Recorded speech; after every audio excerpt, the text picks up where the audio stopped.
Good. I feel like a freaking savage. AJ's in my city ringing bells and all kind of bullshit, and I'm in the gym getting a pump on. Like, yeah, I'm getting amped for this person. Man. So I did a little bit of chest and arms and back before I came in. Nice. Can he even step across the bridge to Brooklyn or not? I guess we got to see. Okay. You know what I mean? The problem thing is that I'm from Brooklyn, right? Of course. And I can say this: Brooklyn done got soft in certain areas. So it depends on what part of Brooklyn you can go to. Gotcha. Park Slope is good. Yeah, Park Slope. That's like Manhattan. Right. You go to East New York, then we gonna see. If you go to the Bronx, we gonna see. If we Bronx ain't changed yet, so Fact. yeah, man. But we'll see. I doubt it though. Okay. Where was you at when you got the announcement? And is it something you knew was coming? We've been hearing about it since early January. Okay. And I think when I officially started getting the contract, I was in Florida doing a couple things out there with UFC, former UFC champ Luke Rocco, that's my boy. Okay, He was okay. out there, just vibing, chilling. And Dean, my manager, told me, I think it's getting serious. Eddie called me and said, yo, I think it's getting serious. Dylan White's side of the deal is falling apart. And I was skeptical of why Dylan White contract was falling apart, and started doing my research, making phone calls, and of course it was about money. The reason why Dylan White side fell through. But I said, man, if he wanted a chance at the title, man, he can't be thinking about the money right. But I started putting two together, started doing more research, and I realized that what Dylan White was initially arguing about, he was 100% right. The guy definitely earned his shot back in the heavyweight contendership for a title shot. But not against the greatest opponents. I mean, the greatest name on his comeback, and this was Joseph Paul. He fought a couple taxi drivers here and there. But what I've learned about AJ is that he's greedy when it comes to money. Okay. And he can put this nice guy attitude and sell you a bullshit story. But he's a prick. And I'm going to explain the reason why. This is one reason why he's a prick. So, his initial offer to fight Dylan White was about $3 million. Dylan White said he wanted 6 or 5. He said, no, you don't deserve that, blah, blah, blah. So he says, you know what? I'll go to 5. Dylan White said, I'll take 5. They came at 3.5, pushed a little more, they got 4. Dylan White said, they'll accept the $4 million. But when I become heavyweight champ, and I knock you out or beat you, the split goes 60-40 my way. AJ says no. On the rematch, even if I lose, it's still 60-40 for me. So how am I the champ and you gonna take initially more money than me if I beat you? That's not how it goes, right? When I become the champ, I take the lion's shares. That's how it goes. So Dylan White was mad in the whole situation. I felt like he was getting punked, and I don't blame the guy. I 100% right with Dylan White on that thing. If I become the champ and I work for my position like you have, I hold the cards, I get to pick where I want to fight. I should work on getting more percentage on the fight, picking the undercard. When AJ fight, he's initially had to pick some undercard, who was on the undercard, and pay-per-view sales and whatnot. So anyway, I wanted more money, of course, than what Dylan White was getting. The zone felt like it was a fight they needed to happen, so they came up with the rest of the money on top of whatever AJ was offering. So I got basically close to what I wanted, plus I got pay-per-view buys in the UK over a certain amount. And the rematch is going to be substantially a lot better, a lot bigger. But still, I had to still give up more than I wanted to because AJ doesn't have that confidence in himself. He always feel like he can lose at any point, which is understandable. So he's trying to negotiate his next fight after that if he loses in the rematch. So that's the kind of mentality, the kind of person he is. Yeah, man, dude puts up a serious front, man. You know what I mean? There's a difference between a role model and a real model. And he's exactly what you call a role model. You know, he's a puppeteer. I call him the UK Uncle Tom. Straight up, that's what he is. Plain and simple. Harsh words, but it's just true. And it was a fan from UK that told me that. An African fan that told me that. So that was kind of like, and started studying and researching about him. Hey, man, he's a fraud, man. You know what I mean? And the thing about New Yorkers, especially from the East Coast, right? Philly, Maryland, whatever, we can smell BS a mile away. We be like, you're a front. You know what I mean? And people gonna start seeing that the more they start talking to him. You can tell he's not authentic. He's not genuine. And you'll see. When you watch him in the ring, you know, what do you think are his biggest strength as a champion? You know, his thing you'll have to overcome on. Yeah, his promoter got a shitload of money. But is that like yeah, he's purely as a fighter? Yeah, as a fighter. I mean, he does certain things well. He gets hit pretty well too. Has an okay jab. His right hand is pretty decent. Left hook is decent. But if you watch and you study AJ, he only hurts his opponent when you're tired. And a lot of his fights are not knockouts, they're stoppages. And a lot of them were early stoppages by the referee hand in England. So when you start putting all these numbers in context and doing your research, and I study everything. I know what the boy ate for breakfast 2 days in a row.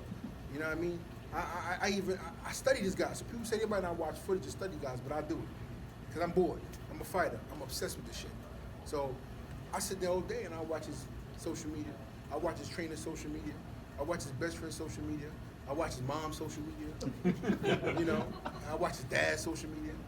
I even watch his sister's. I watch that was not kind of boring though. I watch his sister's social media. You know what I mean? So, I mean, people say, man, you're a little nuts. But in order to get to your goals, you got to be a little nuts. You got to be a little psycho. And if anybody told me 10 years ago where I would be today, I'd have told you, shit, I should have been here 7 years prior to 10 years. You know what I'm trying to say?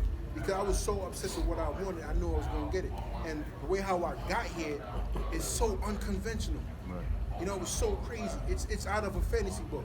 Not fantasy per se, it's out of a book where the author constantly keeps changing the direction of where the story going to go. You know what I mean? You don't know what the suspense is going to happen. Right. You know what I mean? But I say, you know what? It wasn't only because of me per se, it's because few people that were around me invested in me because they believed in me. They see something genuine in me that, hey, listen, I want to help this kid out. Right. You know what I mean? Like they say, it takes a village to raise a child. And it took a village to help me get to where I'm at today. Now, because of the mental attitude, the aspect, I still got to go in there and win. But I ain't getting no easy fights like AJ. AJ got a shitload of easy fights come up the rankings. Guys that were 7-14 and 9-20 something, or 7-40 something. Look at his early records fights. Trash. You know what I mean? If you look at any other heavyweight that has a record before they fought for a championship, I got the best record, period. Because who did AJ fight when he fought for a title? He had a gold medal in the Olympics when he started. Oh, when he fought in London, when he lost 2 of those 3 fights and they gave it to him in London, right? Okay, cool. That's what you think. That's what you think. I want to hear. The Olympics was bullshit. So you can tell me that's the only time of the day, but look at the opponents that he fought against and they really were just behind, but they gave it to him in his hometown. You see what I'm trying to say? A lot of fights have been getting jerked by Olympics for years. So we don't count the gold medal. A lot of guys gold medals turn pro and get smashed up.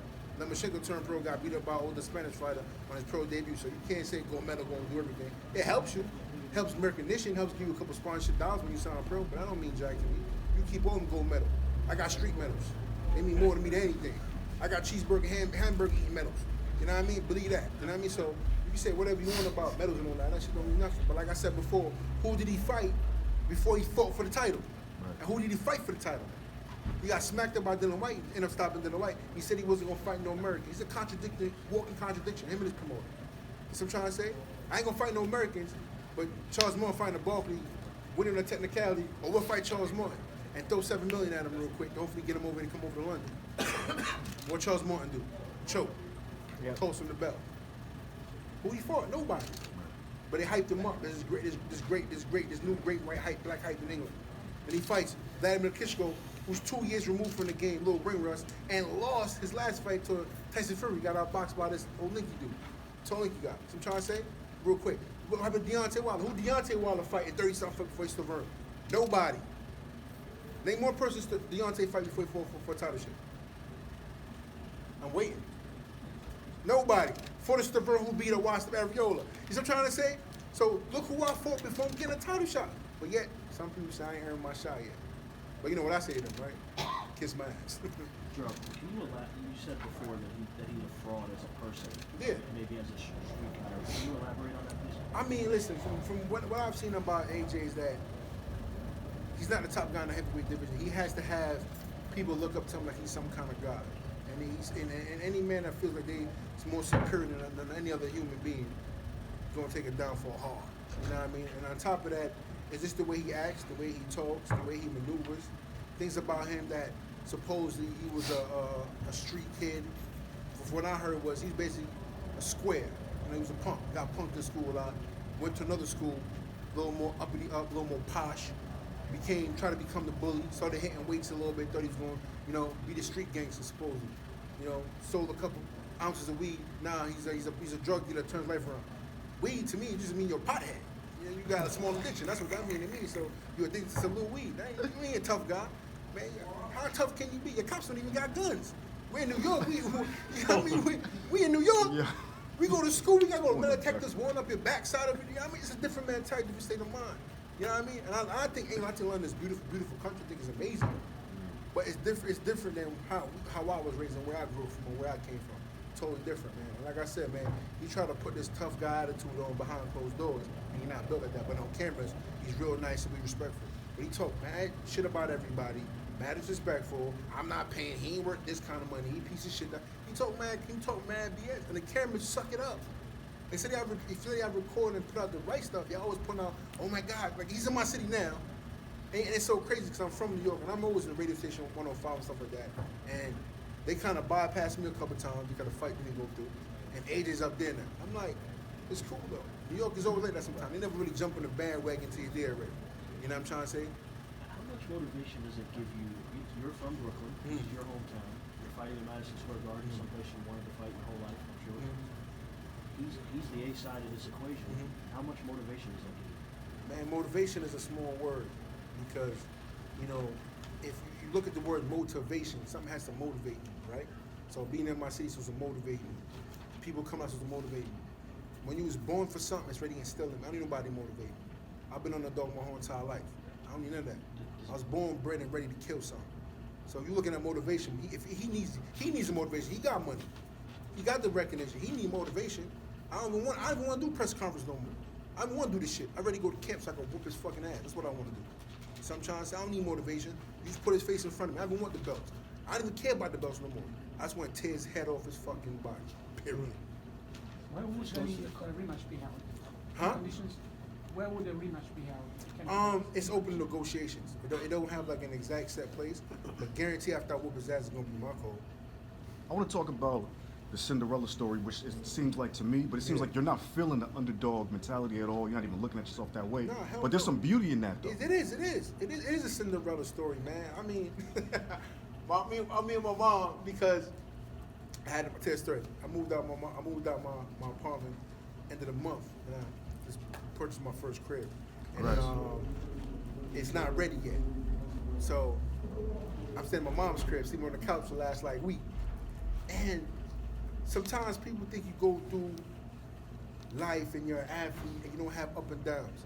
I could have stayed in a hotel for 2 weeks. I'm staying in my mom's crib. Right. Sleep on the couch, you know, walk around the crib in our boxes. My little brother come out, me and him goofing off.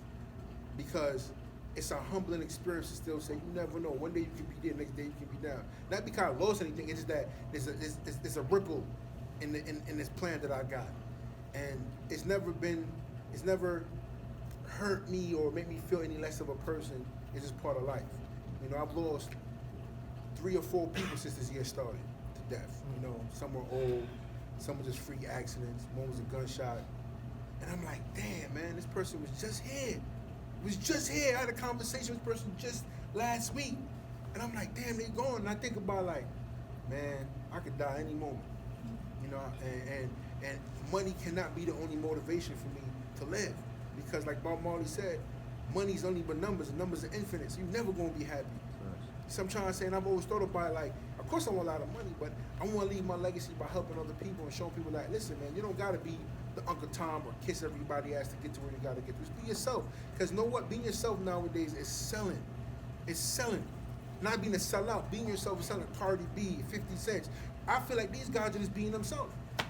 And people generally attach themselves to it because they're like, damn, I want to be myself, but I can't. I can't go to my job and be myself. I got to be, yes, sir, yes, boss. You know what I mean? And it sucks because I can never work a 9 to 5. You know, my first job at 16 was a Dunkin' Donuts, and I ate half the donuts and ice cream in the damn place. You know what I mean? You know what I mean? My second job was a used car lot. And I sold, my first in the job, I learned how to sell. I sold my first car, I couldn't believe I sold my first car. I sold a car after that again. I didn't like it.